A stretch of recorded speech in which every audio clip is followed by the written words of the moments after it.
travail de recherche pur à partir de janvier, où je pourrais avancer davantage sur ces recherches-là, puisque je travaillerai donc au Centre français de recherche de Jérusalem.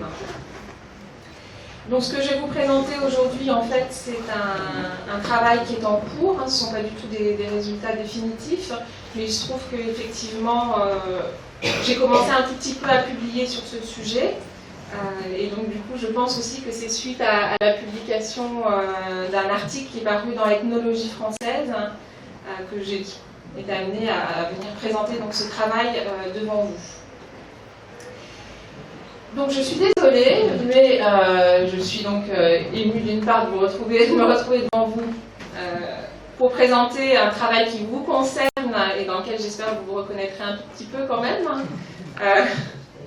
Et puis aussi parce que je dois dire, comme j'ai dit à certains d'entre vous, dans ma discipline notamment, il est assez rare d'avoir un public fourni, en tout cas universitaire, quand on parle à l'oral.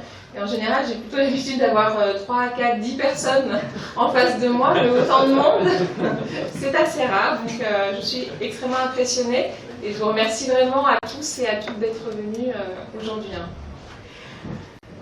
Donc en août 2010, un de mes informateurs évoque lors d'un entretien la fraction cosmopolite, européanisée de la communauté juive d'Égypte, n'entretenant pas ou peu de liens avec la culture et la langue arabe. Plusieurs personnes en fait que j'ai rencontrées, comme plusieurs personnes que j'ai rencontrées, ils m'ont joint en fait de lire un ouvrage que vous connaissez sans doute et que vous avez sans doute lu, mais que je vais vous rappeler, qui est celui d'André Aciman, ou Aciman, comment on dit ? Adieu Alexandrie. Pourtant, à la lecture de cet ouvrage, ce dernier semble traversé par la question du rapport souvent ambivalent à l'arabité ou à l'égyptianité telle qu'elle se configure dans le pays au cours du XXe siècle en lien avec cette notion, et telle qu'elle se traduit aussi dans les liens entre judéité et arabité, donc vue au travers de l'histoire d'une famille juive d'Égypte. Je vous rappelle un peu l'ouvrage très brièvement. Il y a l'oncle Vili, de son vrai nom Aaron, qui est un juif né en Turquie à la fin du siècle, qui sert comme soldat dans l'armée italienne et qui est décrit par l'auteur comme un juif turco-italien fasciste anglophile devenu obero, personnage interlope qui se distingue par son exécration pour tout ce qu'il considère comme les atavismes par lesquels les juifs se trahissent en mimant les goïms et pour tout ce qui se réfère à une culture ottomane. Il y a les deux grand-mères juives qui s'expriment en 6 langues mais conversent entre elles en ladino. L'une vient de Turquie et elle se considère comme faisant partie de la haute société en revendiquant des origines italiennes. L'autre, qui est venue également de Turquie, est rabaissée du fait des origines syriennes de son époux, un juif d'Alep, dont la langue maternelle est l'arabe. Quant aux deux grands-pères, ils passent tout au long de l'ouvrage leur temps à s'insulter mutuellement, de sales fripouilles de juifs syriens tous des sournois, de vieux chiens de juifs. Et le lien à l'arabe est ici désigné, entre autres, comme la cause du destin malheureux des juifs. La mère du narrateur est disqualifiée par sa belle famille comme juive, arabe de part en part, et surnommée Atarsha du fait de sa surdité. Et donc, mais moi je suis Atarsha. Je suis désolée, mais. Atarsha. Oui, mais on peut discuter. Des différences entre. C'est de l'arabe.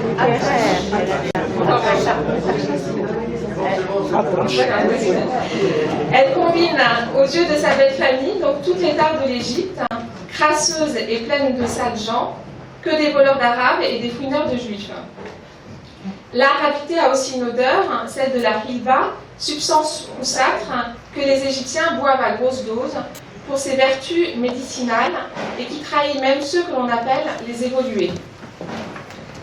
Là, je cite l'auteur, « Ça sent comme si une caravane d'Arabes avait campé ici toute la nuit, se plaignit ma grand-mère un jour qu'elle vint nous rendre visite. » Elle est enfin liée à une langue qu'en Égypte, note l'auteur, même le Père Noël parle, et dont la méconnaissance peut être vue comme un signe d'évolution. De fait, c'est aussi cette méconnaissance qui va condamner, selon l'auteur, pour partie la famille à l'isolement, jusqu'à son propre départ en 1965. C'est au moment même où l'exil se profile que s'opère dans l'ouvrage un basculement des référents. Refusant de faire la lecture de la Haggadah de Pâques, le personnage principal répond à sa tante qui lui demande « Mais quel genre de juifs sommes-nous » Le genre qui ne célèbre pas sa fuite d'Égypte, parce que partir d'Égypte est la dernière chose qu'il souhaite faire, répondis-je. Tout ce que je veux, c'est n'y prendre aucune part. Je ne veux pas traverser la mer Rouge et je ne veux pas être à Jérusalem l'année prochaine. Je me promis alors qu'un an plus tard exactement, quel que fût l'endroit où je me retrouverais, je me tournerai vers l'Égypte, à l'instar des musulmans qui s'installent face à la Mecque pour prier, et je me rappellerai cette nuit-là. Alors, ce rapport ambivalent, comme j'ai pu l'énoncer au départ, notamment à l'Arabité, n'est pas l'apanage en fait des Juifs d'Égypte.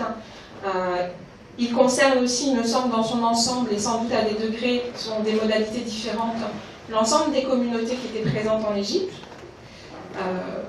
qui sont traversées, en tout cas pendant une partie du 19e siècle et du 20e siècle, dans un positionnement entre accès à la modernité et ancrage dans un ordre ancien, entre tarbouche et turban, pour reprendre une expression de Lucie Rizova qui a travaillé sur, disons,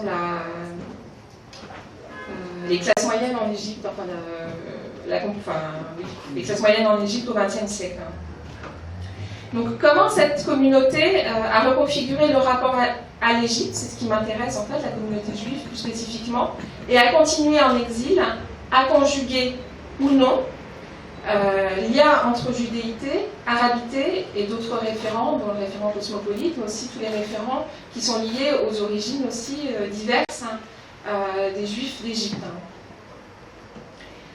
Je me suis aussi intéressée à la manière dont ce lien a évolué et a pu aussi devenir problématique en tenant compte du présent et en tenant compte aussi de la propre histoire de cette communauté et de sa trajectoire en et hors d'Égypte à partir de plusieurs pays, dont Israël. Donc j'ai travaillé en France, j'ai travaillé aussi au Canada, en rencontrant donc des Juifs d'Égypte, et également en Israël.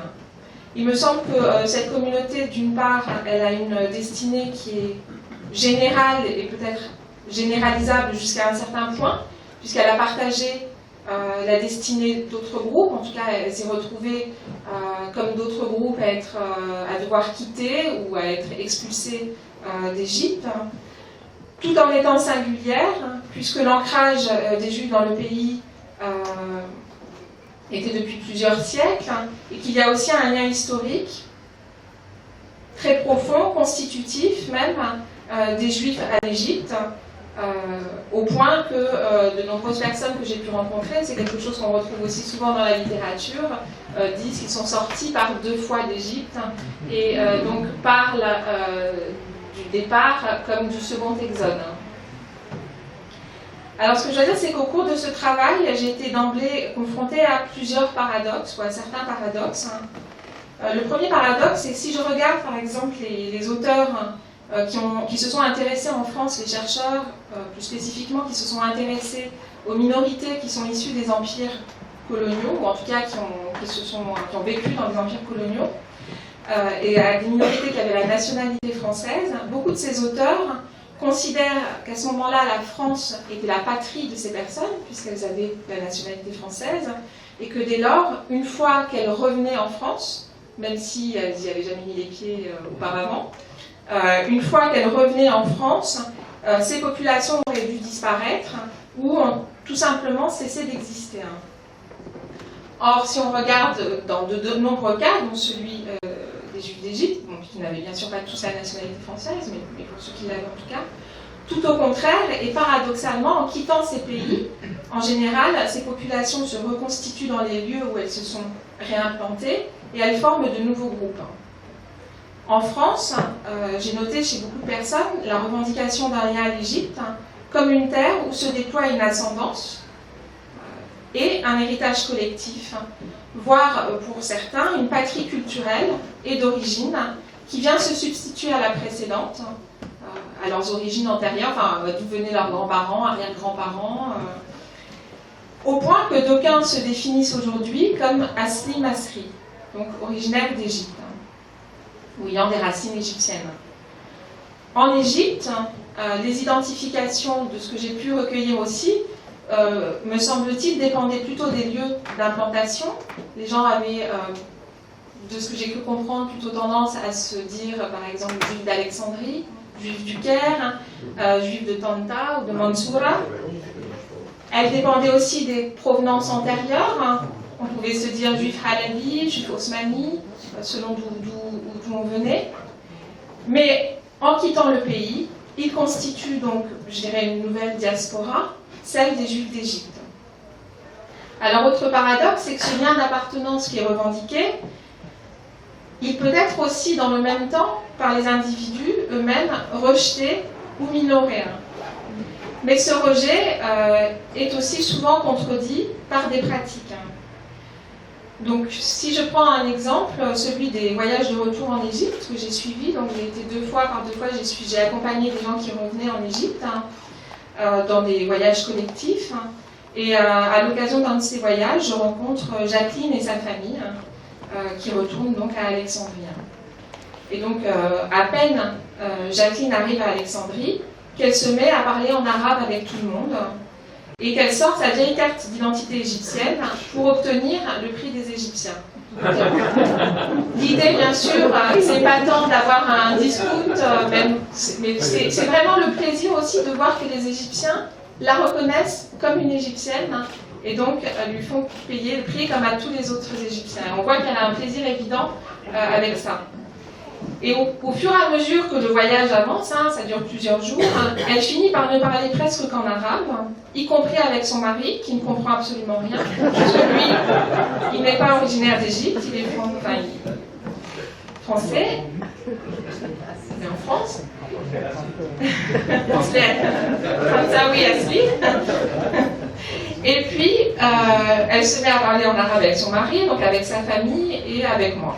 Elle déclare souvent: moi, je n'ai rien à voir avec l'Égypte, et dans le même temps, elle dit aux Égyptiens qu'elle rencontre qu'elle aussi, elle est égyptienne. Dans le même temps, ce qui est aussi peut-être un autre paradoxe, c'est que dans les représentations courantes qui sont véhiculées dans la littérature, dans les médias, on a souvent, finalement, des représentations qui récusent les liens des Juifs au pays, en faisant de la figure du Juif en Égypte l'emblème du cosmopolite minoritaire, qui est défini par une multiplicité d'appartenances, mais qui semble n'en avoir aucune, ou n'en habiter aucune, et qui n'aurait aucune attache. Ce qui n'empêche pas, n'empêche pas que cette population, toujours dans les médias ou dans les représentations, dans ce que j'ai pu voir même dans la littérature, continue de recevoir au fil du temps différentes qualifications qui en fait le lient directement à l'Égypte ou au monde arabe, puisqu'en général, on va l'appeler juif égyptien, juif arabe, juif d'Égypte, juif séfarade, juif misrari, juif de culture arabe, juif des pays arabes, et j'en passe. Enfin, un autre paradoxe aussi, je ne sais pas si ça c'est un paradoxe, mais c'est quelque chose que j'ai pu remarquer quand j'ai présenté, les rares fois où j'ai présenté mon travail devant d'autres universitaires, lors de conférences ou de séminaires, j'ai été très surprise de voir qu'en général, les réactions de mes collègues étaient de souvent associer mes collègues non spécialistes du judaïsme. De voir mes collègues associer en général les personnes sur lesquelles je faisais mon travail à des dominants ou à colonisateurs, en me disant: mais pourquoi tu travailles sur des dominants et pourquoi tu ne travailles pas sur les dominés? Et du coup aussi à réduire la manière dont les personnes avaient vécu, quand je présentais la manière dont les personnes avaient pu vivre leur exil ou leur départ d'Égypte, à réduire en fait le sentiment qui était exprimé par ces personnes à une coquetterie théâtrale superflue, dans un présent confortable, celui où mes collègues supposent que vivent mes interlocuteurs, ou tout simplement, ce qui est quelque chose qui m'a été souvent dit aussi, c'est finalement ce que les gens regrettent ou ils souffrent, c'est parce que c'est leur enfance heureuse. Donc pour moi, c'est une interprétation qui n'est absolument pas satisfaisante, déjà parce qu'elle elle s'enfonce dans un lieu commun, c'est celui que toute enfance est nécessairement heureuse, ce qui est loin d'être le cas, quelle que soit la vie qu'on peut avoir, le statut social, économique. On n'est pas forcément heureux quand on est enfant, on n'a pas forcément une enfance heureuse. Et puis il me semble aussi que cette interprétation elle ne tient pas compte de l'importance des âges de l'immigration dans la constitution même des souvenirs et dans la possibilité d'un individu de se projeter dans l'avenir. Je dirais qu'en fait, et c'est quelque chose sur lequel j'aimerais plus travailler aussi, c'est qu'il me semble que les gens, en fonction de l'âge auquel ils sont partis d'Égypte, ont des souvenirs très différents, ils les reconfigurent de manière différente. Et je me suis aperçue, c'était quelque chose dont je m'étais aperçue aussi quand j'avais travaillé sur l'Algérie, c'est que souvent plus les gens partent très jeunes d'Égypte, plus, moins, disons, ils ont pu tisser ou avoir des souvenirs importants avec le pays, plus il y a un investissement parfois affectif qui est assez fort, ou en tout cas une émotion qui peut être assez forte. Ce qui ne veut pas dire que pour les autres, il n'y a pas d'émotion, mais ça s'exprime de manière très différente, il me semble. Et c'est pareil pour les personnes qui partent plus âgées du pays aussi. Et là, j'ai eu, dans quelques entretiens, ça a été assez rare, mais dans quelques entretiens, j'avais retrouvé ça aussi pour l'Algérie, des gens qui ont évoqué leurs parents qui étaient morts de maladie ou qui étaient morts assez rapidement, une fois partis d'Égypte. Et donc, c'est deux âges aussi de la vie où il me semble que les souvenirs, ou en tout cas le rapport au passé, le rapport au pays, prend une coloration particulière. Ce qui me fait dire que pour certains auteurs ou certaines personnes que j'ai pu croiser dans mes recherches, il existerait des exils et des nostalgies qui sont légitimes, et d'autres qui ne le seraient pas, selon eux, des situations, des populations, des récits qui, en perdant leur territoire, n'ont pas ou plus vocation à retrouver un lieu d'où parler, sinon celui d'une séparation dont ni le pays de départ, ni le pays d'accueil, quel qu'il soit, ne désire prendre acte et abriter. Pour autant, ça ne signifie pas l'élimination de l'expérience intime des personnes et d'un rapport au passé, vécu ou transmis, qui constitue pour les individus un lien présent et à venir. Donc dans mon travail, je me suis intéressée à la manière dont, suite à l'exil, l'identité juive égyptienne va se maintenir, se reconfigurer, en s'articulant avec la mémoire, pour définir un lien à l'Égypte, tout en tenant compte de la diversité des expériences et des attaches avec le pays. Cette reconfiguration, comme je vous l'ai dit, il me semble qu'elle se fait à la lumière de l'exil, mais peut-être qu'on pourra en discuter, qui constitue un point de rupture. Alors, c'est pas forcément un point de rupture au moment où il arrive, l'exil, enfin où les gens partent, puisqu'il me semble qu'au moment où les gens partent, ils racontent plutôt ce départ quand ils le racontent comme un acte de nécessité, parfois un acte de survie, ou parfois une contrainte très forte quand ils sont expulsés, mais l'exil, qui paradoxalement devient a posteriori un élément de continuité à l'aune duquel toute l'existence peut être réévaluée. Et là, je cite encore Simon, un autre texte qui n'est pas dans Adieu Alexandrie. Ce qui rend l'exil pernicieux n'est pas vraiment le fait d'être dans l'état de celui qui est ailleurs, mais de n'être jamais capable d'éradiquer cette absence. Tu regardes en arrière de ta vie et tu trouves ton exil annoncé partout. Des événements qui ont pris forme aussi loin que lors du congrès de Vienne en 1815, au fait même que pour une raison fortuite, tes parents décidèrent que tu étudierais l'anglais enfant. Alors, quand je parle de mémoire, aussi, je voulais préciser cette chose, c'est que ça implique que je ne fais pas l'histoire de cette population à proprement parler. Je ne cherche pas à reconstituer le passé tel qu'il est réellement advenu, mais ce qui m'intéresse vraiment, c'est ce que la mémoire, c'est ce que les souvenirs des personnes en fait dans le présent.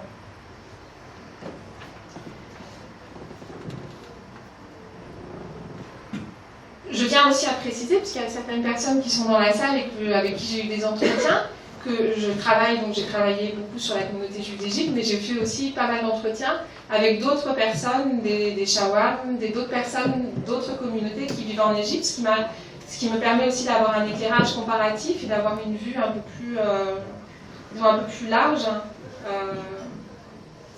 autour des questions qui m'intéressent. Donc, ce que j'essaie de comprendre, c'est comment chacun se souvient en commun avec d'autres, avec lesquels il partage des références, un vocabulaire commun, produit d'une histoire partagée. Et en fait, toujours dans un temps et un espace donné.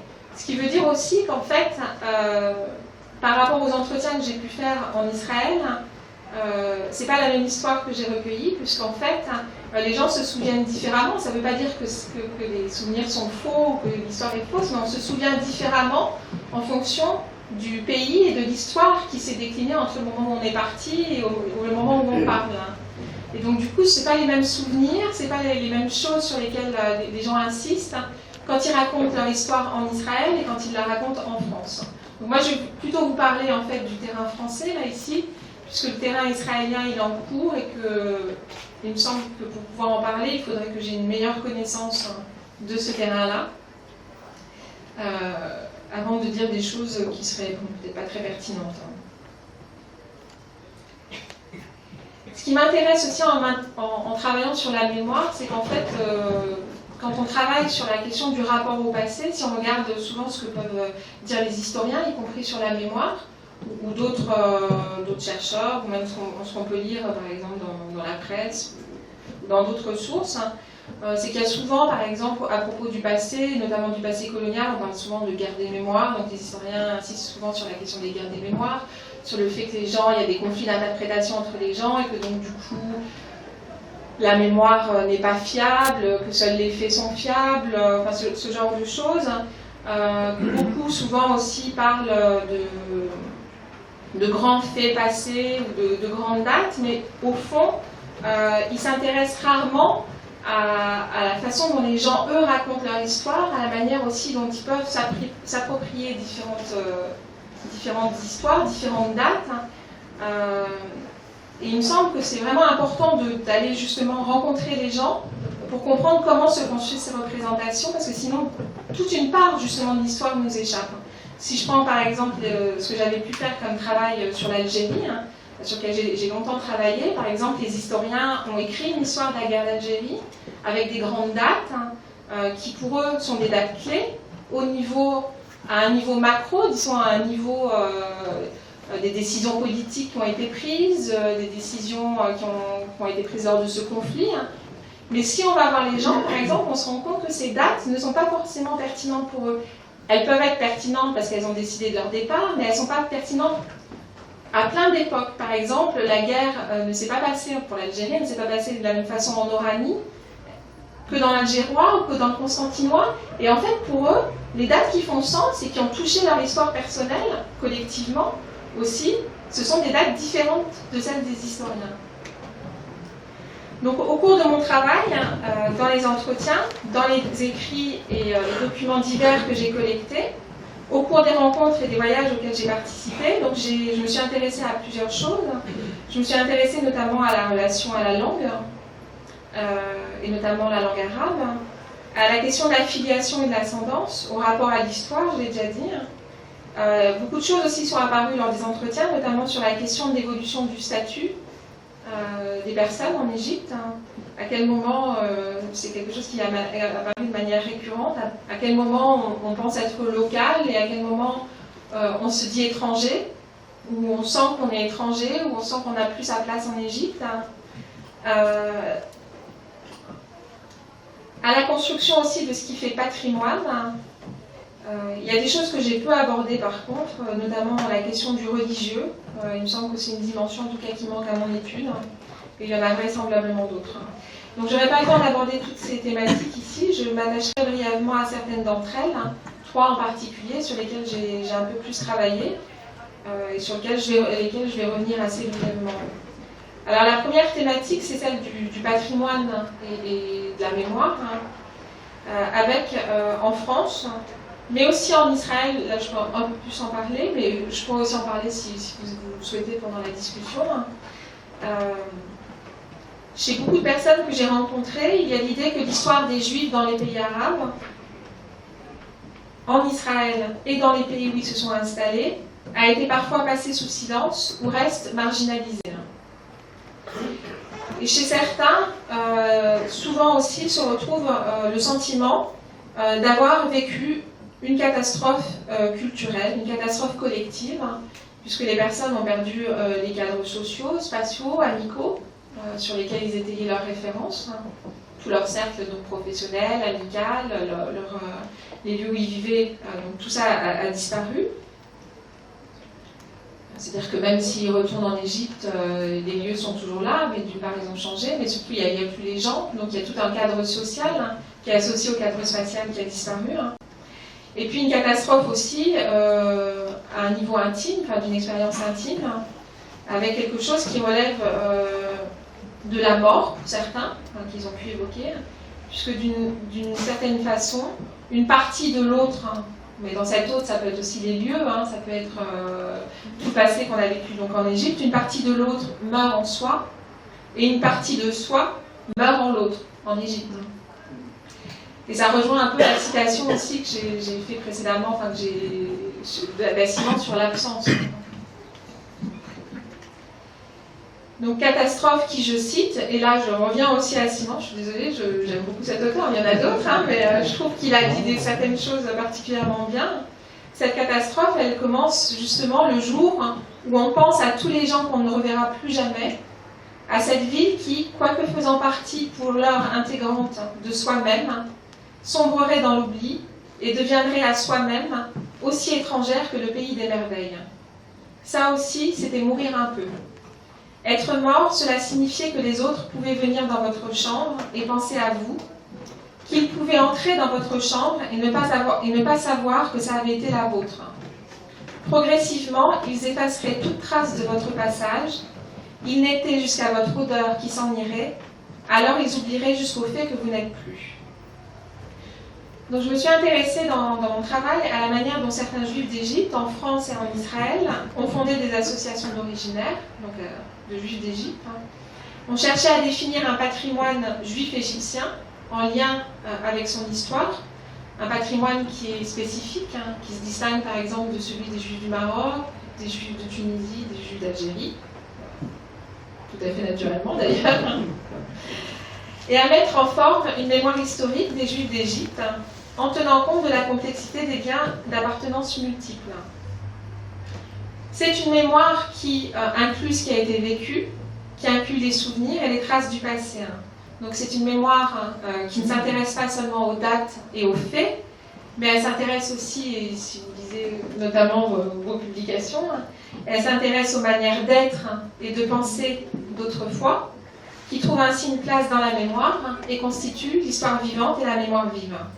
C'est une mémoire aussi qui s'enrichit au fil des années, puisque si on regarde même le bulletin Nahar Misraïm, on voit qu'il y a une évolution et un enrichissement en fait de ce savoir qui est constitué, qui s'appuie à la fois sur des traces matérielles, documentaires, sur les travaux des historiens et aussi sur les expériences des personnes.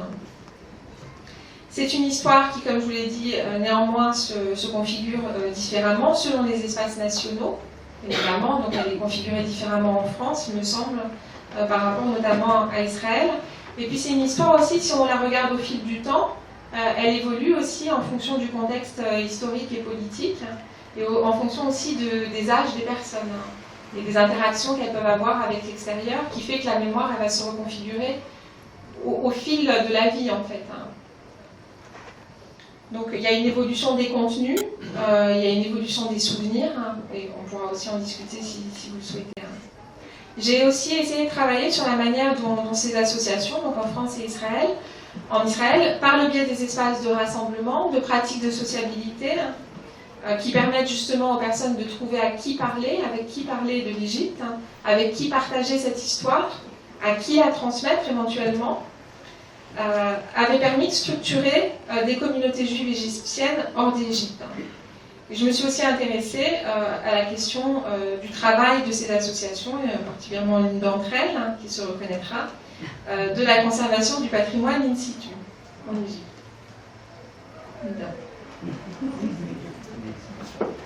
Dans ces associations, dans le travail qu'elles font, ce que j'ai pu remarquer, c'est que l'accent est souvent mis sur l'histoire longue des Juifs en Égypte, sur l'incorporation de l'Égypte dans une géographie sacrée de la tradition juive, mais aussi sur l'histoire contemporaine, qui s'étire sur moins de 2 siècles, ou de terre d'immigration, l'Égypte devient une sorte de patrie culturelle. Donc cohabitent ainsi des références à l'ancestralité, donc de la présence juive en Égypte, mais aussi au caractère récent des Juifs en terre d'Égypte. Donc là, je reprends des termes que j'ai pu noter. À une inscription de tout temps, il y a souvent la notion de temps même immémoriaux, et dans un temps déterminé, et donc à l'idée à la fois d'une présence, du fait qu'on appartient à l'Égypte, on a une présence, on est interne à l'Égypte, on est local, et en même temps, on est aussi externe, on est aussi extérieur, on vient aussi d'ailleurs. Alors, dans ce travail-là, et dans tout ce que j'ai pu recueillir aussi dans les entretiens, ce que je peux dire aussi, c'est que tout ce qui se rapporte à l'installation et à la vie en France reste souvent éludé. Il y a assez peu de choses qui est dit sur l'installation, le moment de l'installation et de la vie en France. Notamment dans les entretiens, il y a beaucoup de gens. Bon, c'est aussi ce que je suscite, mais si je compare avec ce que j'ai pu recueillir en Israël, c'est absolument le contraire. En Israël, le plus souvent, les gens que j'ai pu rencontrer parlent beaucoup des conditions de leur départ d'Égypte. Ils parlent parfois aussi de l'arrêt qu'ils ont pu faire dans d'autres pays avant de partir en Israël. Et ensuite, ils parlent assez longuement de leur implantation en Israël et des difficultés qu'ils ont eues, enfin des difficultés de la vie aussi en Israël au moment où ils sont allés, en sachant que beaucoup de gens que j'ai rencontrés sont des gens qui se sont installés en 1948, enfin, au tout début. Ce que je peux dire aussi, c'est que les ambiguïtés qui peuvent traverser, ou des fois des relations qui sont un peu tendues, qui peuvent traverser les relations intercommunautaires, mais aussi parfois intracommunautaires, l'antisémitisme également, ne sont pas absents de cette histoire, mais globalement, dans les entretiens que j'ai eus, notamment en France, l'image dominante reste quand même celle d'un espace protégé, dont on retient la convivialité, la mixité des origines, des langues et des religions. Donc la vie en Égypte est souvent décrite comme une vie qui est relativement privilégiée, ce qui ne veut pas dire forcément privilégiée en termes de conditions sociales, de conditions économiques, mais d'une certaine douceur de vivre aussi. Ce qui ne veut pas dire non plus que les personnes que j'ai rencontrées sont en train de dessiner une image de la coexistence totalement idéalisée ou idéale. Et autre chose sur laquelle je voudrais revenir ou souligner, c'est qu'il me semble en tout cas que pour avoir une vue d'ensemble de ce patrimoine qui est constitué, et de cette mémoire aussi, ça reste quelque chose d'assez compliqué pour quelqu'un qui est de l'extérieur, comme moi, et pour lequel il faut du temps, parce qu'il me semble qu'en fait, tout ce qui est raconté, ce qu'on peut lire aussi dans Nahar Misraïm, ce qu'on peut lire aussi dans les ouvrages qui sont publiés par Nahar Misraïm, et dans un certain nombre même d'ouvrages littéraires, même je fais référence à Simon, mais au fond, il y a quand même tout un ensemble d'usages sociaux, de valeurs, d'inférences, d'un langage qui structure l'écriture, ou le récit, et que si on n'est pas soi-même d'Égypte, il faut du temps pour rentrer là-dedans et pour comprendre ce qui est en train de se dire, pour comprendre par exemple, et je vais revenir là-dessus, à quel moment on utilise par exemple de l'arabe pour évoquer certains souvenirs. Pourquoi de l'arabe et pas une autre langue ? Pourquoi on va mobiliser certaines références et pas d'autres pour évoquer donc des moments, des passages de la vie. Voilà, il me semble que c'est quelque chose, mais peut-être qu'on pourra en rediscuter, qui fonctionne aussi comme un signe de reconnaissance et de l'entre-soi. Le fait qu'on partage un certain vocabulaire, qu'on partage des références, et qui fait que pour quelqu'un de l'extérieur, il faut du temps et que ça induit aussi une réception qui est parfois un peu contingente pour arriver à comprendre et essayer de retracer un tableau d'ensemble, c'est assez compliqué. Donc mon deuxième point sur lequel je voulais revenir, c'est le rapport à la langue, et plus spécifiquement la langue arabe. Alors pourquoi la langue arabe ? C'est parce que c'est une thématique sur laquelle j'ai plus travaillé, et puis parce qu'il me semblait aussi que c'était quelque chose qui revenait aussi assez souvent dans les entretiens, comme dans les lectures que je pouvais faire, que ce rapport soit très étroit, donc avec des locuteurs, des gens qui parlent l'arabe couramment, ou un rapport plus distendu, avec des personnes qui ont quelques notions. Et il me semble que ce rapport à la langue dessine un ensemble de lignes de fracture dans l'histoire des Juifs d'Égypte autour de l'origine, de la filiation, des relations familiales, du rapport aux lieux et aux espaces sociaux. Donc pour certains, l'exil, pour certaines personnes que j'ai rencontrées, l'exil commence là où l'arabe, et je reprends aussi pas mal les travaux d'Assoun sur cette question, l'exil commence là où l'arabe est abandonné, dès la seconde moitié du XIXe siècle, l'arabe comme langue, mais aussi comme culture, comme mode de vie, d'habillement ou de nourriture. Certains juifs continueront néanmoins à utiliser la langue arabe dans de nombreux aspects de leur vie professionnelle, familiale, tandis que d'autres vont en abandonner l'usage ou s'en détourner. Ce rapport aussi à la langue il me semblait intéressant. Alors bien sûr, il y a des discussions et j'ai vu un article récemment de M. Rosenberg qui m'a été envoyé par Jo. Ah oui, Rosenbaum, pardon, Rosenbaum, qui m'a été envoyé par Jo. Mais il me semblait qu'en fait, ce qui m'intéressait aussi dans la question de l'utilisation de l'arabe, notamment par les Juifs d'Égypte, c'est que c'est un endroit, en tout cas en Égypte, où la langue, mais peut-être que je me trompe, et donc l'article de M. Rosenbaum me montre que je me trompe un tout petit peu, mais il me semblait était un des rares endroits où l'arabe n'était pas du tout confessionnalisé, c'est-à-dire que les Juifs d'Égypte n'étaient pas forcément reconnaissables, comme par exemple ça pouvait être le cas, il me semble, en Irak, quand ils parlaient l'arabe. Donc ce passage d'une langue à d'autres langues, notamment le français, maîtrisé ou mélangé, alors qu'aucun exode géographique n'a eu lieu, n'est pas sans effet. Ça constitue un élément de distinction important entre natifs ou indigènes, faisant selon certains auteurs, comme Assoun, comme selon certains aussi de mes informateurs, de certains juifs, trop associés à la langue et à la culture arabe, des Arabes honteux. Je dirais que c'est une problématique qu'on retrouve, que j'ai pu retrouver aussi chez d'autres communautés. Cette question de, on ne parle plus la langue arabe, on se dissocie de cette langue, parce qu'au fond, c'est aussi, d'une certaine manière, un signe de l'entre-soi face aux Égyptiens, et c'est aussi un signe, entre guillemets, d'évolution.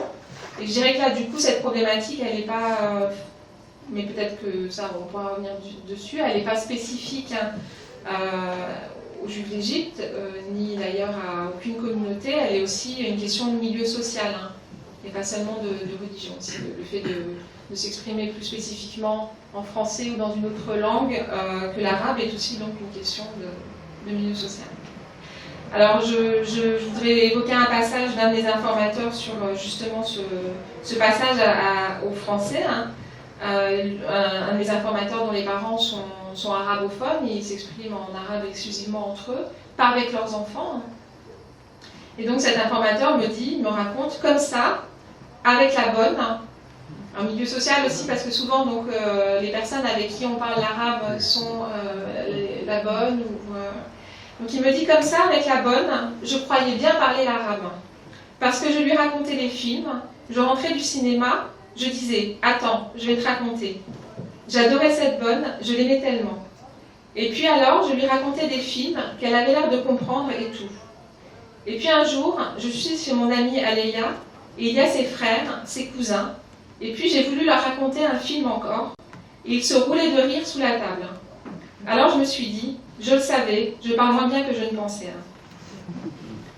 Dans de nombreux entretiens, pour ceux qui sont restés après 56, la connaissance insuffisante de l'arabe, devenue obligatoire dans de nombreux secteurs, est pointée comme un facteur d'isolement et de marginalisation. Là encore, excusez-moi de faire référence à Simon, mais que je trouve particulièrement savoureux sur ces questions, puisqu'il y a un premier passage où il raconte notamment comment son arrière-grand-mère qui se vante d'avoir passé plus de 50 ans en Égypte sans avoir eu à apprendre la langue arabe, demande un jour à un de ses employés de faire le lit avec elle.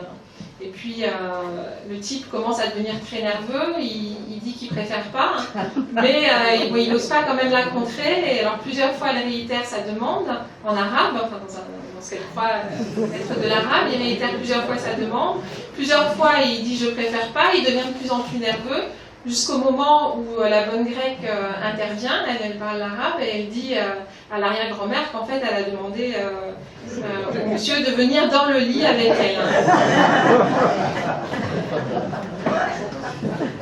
Et un autre exemple que je trouve très joli dans son texte, c'est voilà ce qu'il dit. Il dit « La plupart d'entre nous ne comprenions pas le moindre mot d'arabe classique, ni même d'arabe parlé de bon niveau. Nous ne connaissions que l'arabe des rues, une sorte de lingua franca bâtarde, que les Égyptiens parlaient avec les Européens.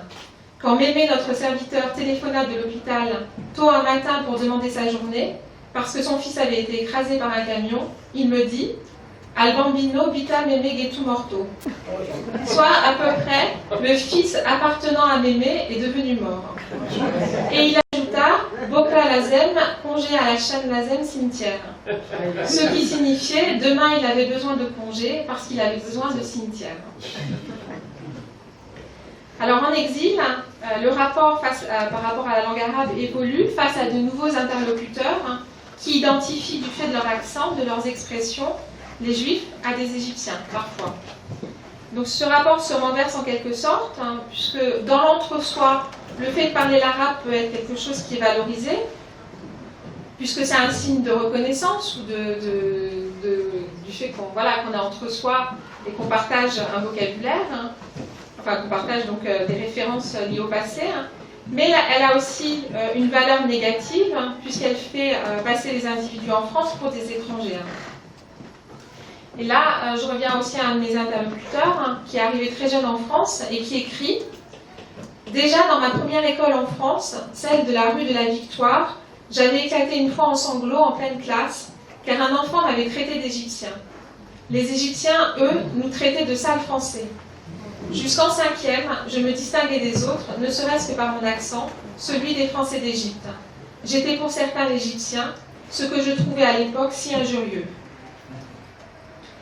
Donc l'arabe aussi, l'arabe baladi en particulier, est plus fréquemment utilisé aujourd'hui par les gens que j'ai pu rencontrer. Donc il n'est pas rare que dans les entretiens que j'ai faits, les gens s'expriment de temps en temps en arabe.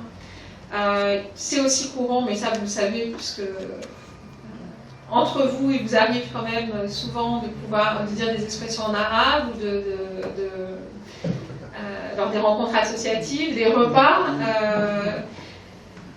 Également dans les mails.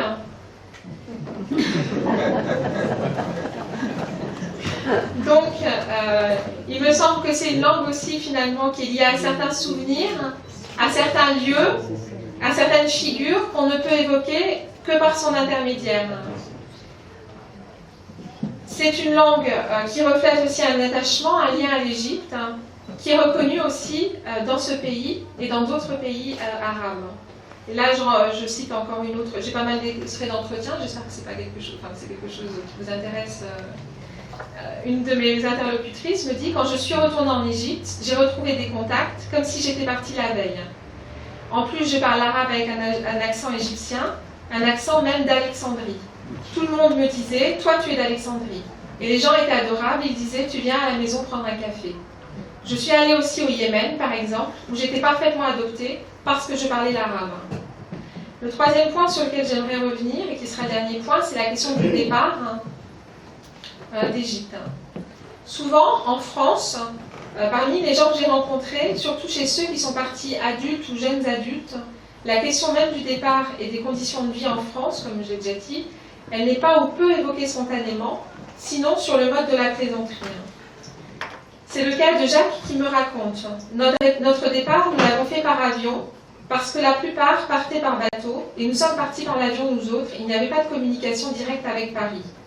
Il fallait faire escale à Rome d'abord. On a fait escale à Rome, et là, on devait rester pendant 5 ou 6 heures pour prendre l'avion qui devait nous ramener à Orly. Qu'est-ce qu'on allait faire pendant 5 ou 6 heures? On a loué un fiacre, et là, il se met à rire. Nous avons laissé les bagages à la consigne à l'aéroport et nous avons loué un fiacre pour faire le tour de Rome. On ne se rendait pas compte de ce qui nous était arrivé, on ne se rendait pas compte. Et là, il se met vraiment à avoir un fou rire nerveux, il peut s'arrêter, il se met même à pleurer tout en riant. Et il me dit, donc à l'époque, c'était la mode des chapeaux. Ma femme avait un chapeau avec le fiacre, alors on avait un bonhomme là qui nous a fait visiter tout Rome. Après, je ne sais pas si nous sommes allés nous restaurer quelque part, c'était marrant. Nous avons pris l'avion et arrivé à Orly, il y avait les dames de la Croix-Rouge qui recevaient les rapatriés. Une dame est venue vers nous, elle nous a demandé « Vous savez où vous allez ?» Nous avons répondu, non, nous ne savons pas.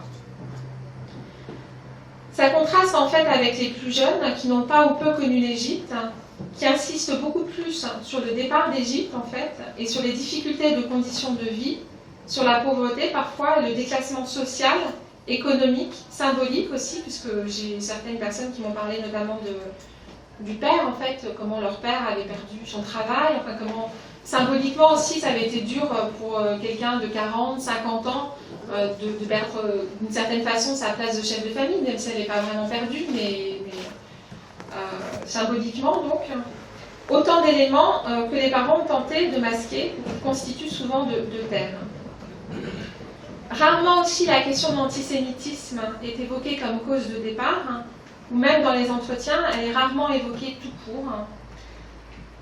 Et en général, quand elle est évoquée, les personnes qui m'en parlent la situent assez tardivement, à l'exception de l'antisémitisme des chrétiens, où là, c'est quelque chose qui est beaucoup plus ancien, enfin en tout cas, qui est situé par les personnes avec qui j'ai parlé beaucoup plus en amont.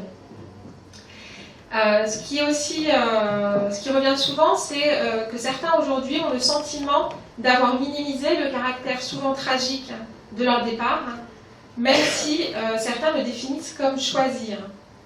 Peu, parmi les personnes que j'ai rencontrées, ont tendance à se revendiquer spontanément comme des réfugiés, et que certains furent, en tout cas juridiquement, ils furent réfugiés. Et voilà, certaines personnes me disent, on n'a pas tous été expulsés, mais beaucoup ont pris peur face à une situation qui était objectivement mauvaise. Avec le temps, on se rend compte que c'est peut-être ça aussi, être réfugié. On était d'ailleurs pour beaucoup d'entre nous inscrits à l'OFPRA. Alors comment s'évoque cette situation objectivement mauvaise ? D'abord, ce qui revient souvent pour les personnes, notamment celles qui sont parties après 1956, la politique d'arabisation, le fait que de plus en plus l'Égypte s'arabise, que l'arabe devient la langue officielle et que du coup pour les personnes ça devient difficile, que certains sentent qu'ils n'ont plus leur place là. La montée du nationalisme aussi, quelque chose qui revient assez souvent. Je l'ai évoqué au tout début, la question des papiers et le fait de se sentir étranger, ou d'être considéré comme un étranger en Égypte, ce qui devient progressivement problématique. Donc je me suis demandé en fait si cette question elle se posait vraiment quand les gens étaient là-bas, telle qu'elle se pose aujourd'hui. Parce que quand on vivait là-bas, on pensait qu'on était étranger, ou est-ce que en fait c'est la lecture d'aujourd'hui qui fait que on a ce sentiment d'avoir toujours eu un sentiment d'avoir été un étranger en Égypte.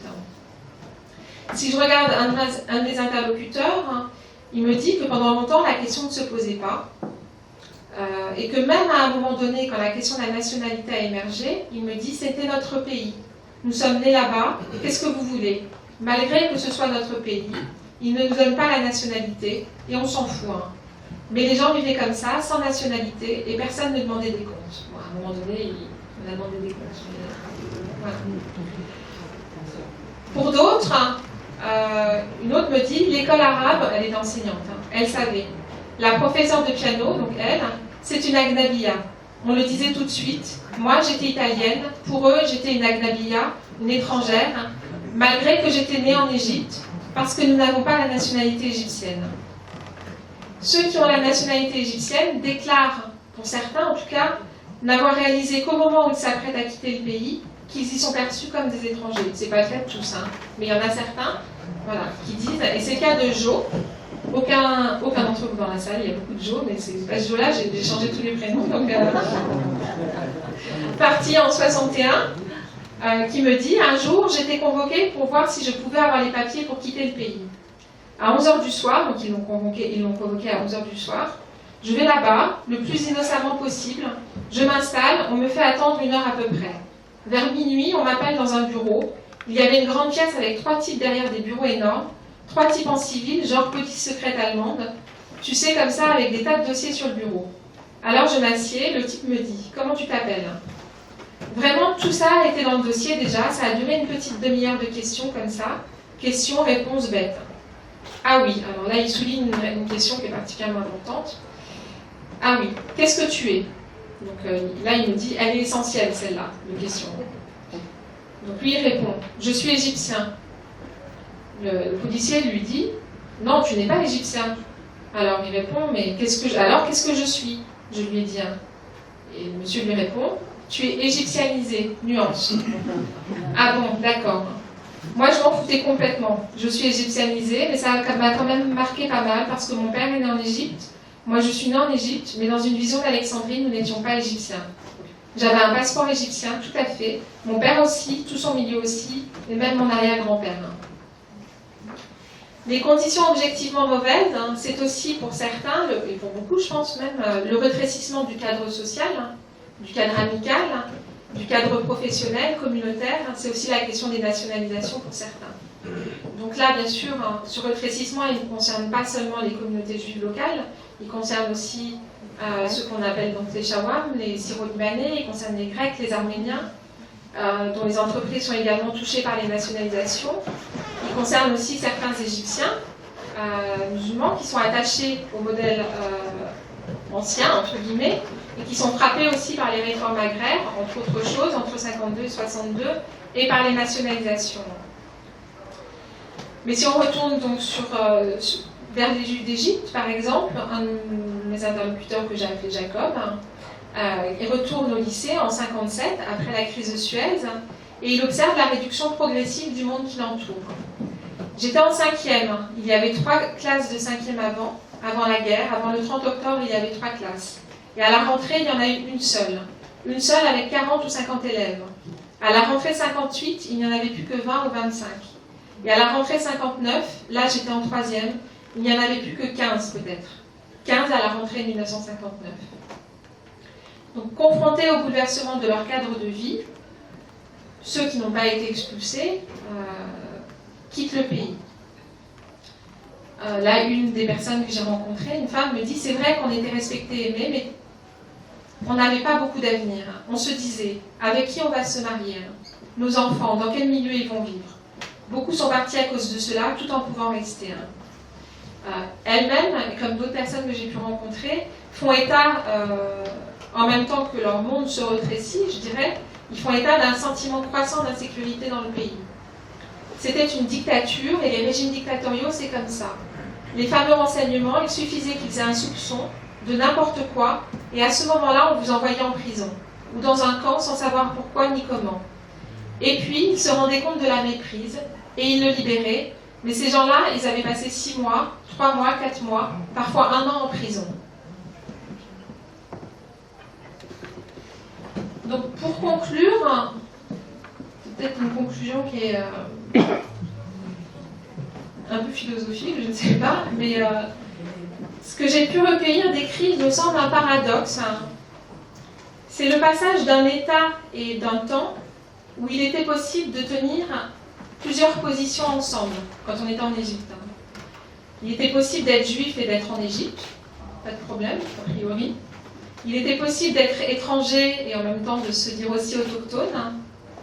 Il était possible donc d'être du dedans et de venir aussi du dehors. Il était possible de manière plus large d'être à la fois autre et d'être semblable, sans contradiction ou sans que ces contradictions soient perçues ou vécues comme intenables ou incompatibles. Et donc passage de cet état-là à un autre état où il n'est plus possible, pour les Juifs d'Égypte en tout cas, de n'avoir aucune position du dedans, à l'intérieur de l'Égypte, même une seule position. C'est-à-dire qu'on ne peut plus être seulement étranger en Égypte et y rester, on ne peut plus être seulement autochtone, on ne peut plus être seulement juif, on ne peut plus être seulement en Égypte. Finalement, on reste, comme dit Hassoum, dans l'entre-deux d'un point de départ fictif et d'un point d'arrivée impossible.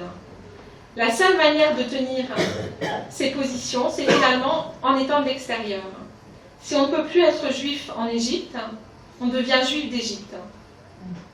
La question est finalement, est-ce qu'on peut appartenir, être reconnu comme étant de quelque part, qu'à partir du moment où justement on devient hors d'eux, quand on sort de ce lieu.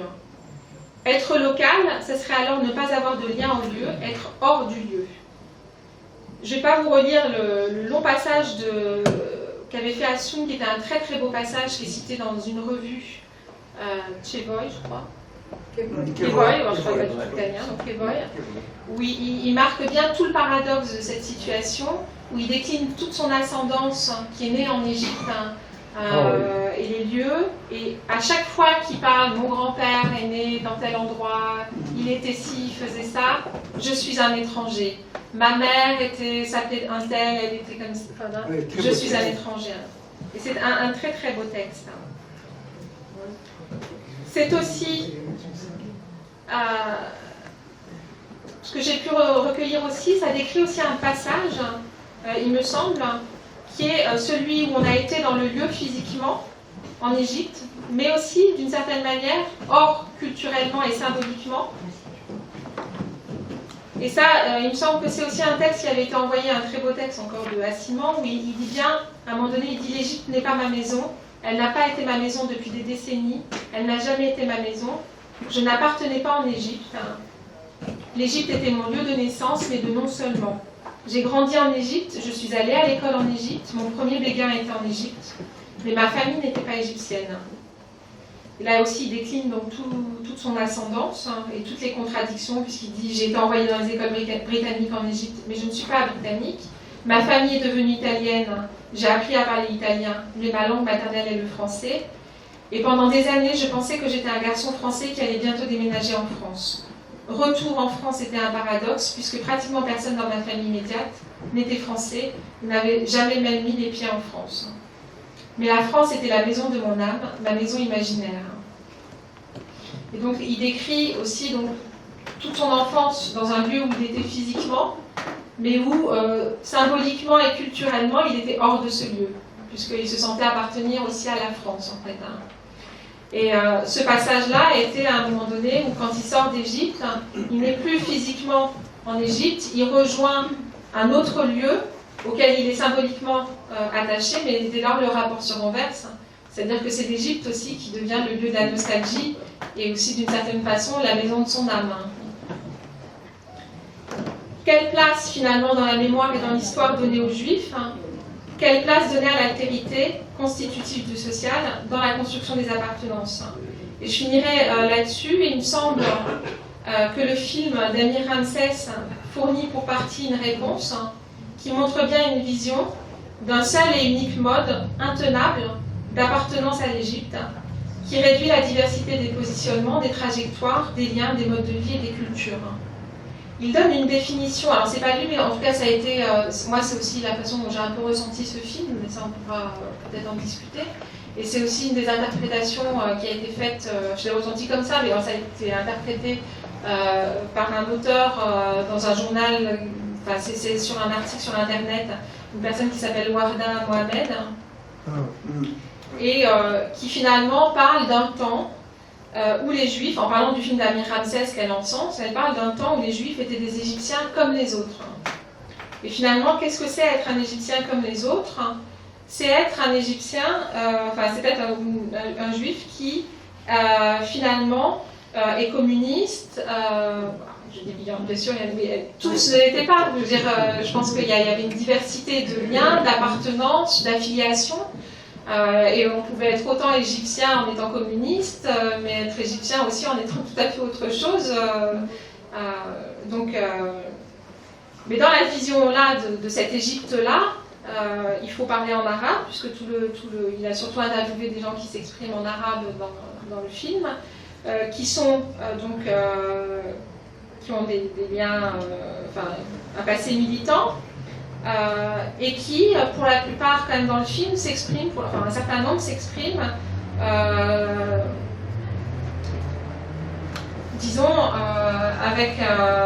se distance de manière très forte d'Israël, qui est présentée comme en fait l'une des principales causes, sinon l'unique, de la rupture des Juifs avec l'Égypte. Et il montre même, à un moment donné, il évoque même l'histoire d'une femme, d'Henri Curiel, et de la façon dont, au fond, il aurait récupéré un plan d'invasion français de l'Égypte et l'aurait donné à une militante communiste pour le remettre à un officier et le transmettre à Gamal Abdel Nasser.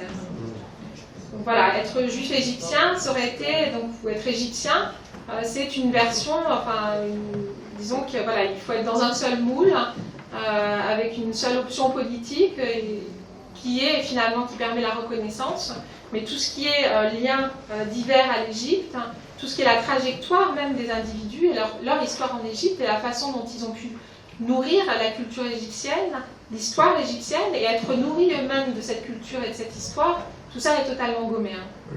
Voilà, je voulais juste m'arrêter là et je vous remercie pour votre attention.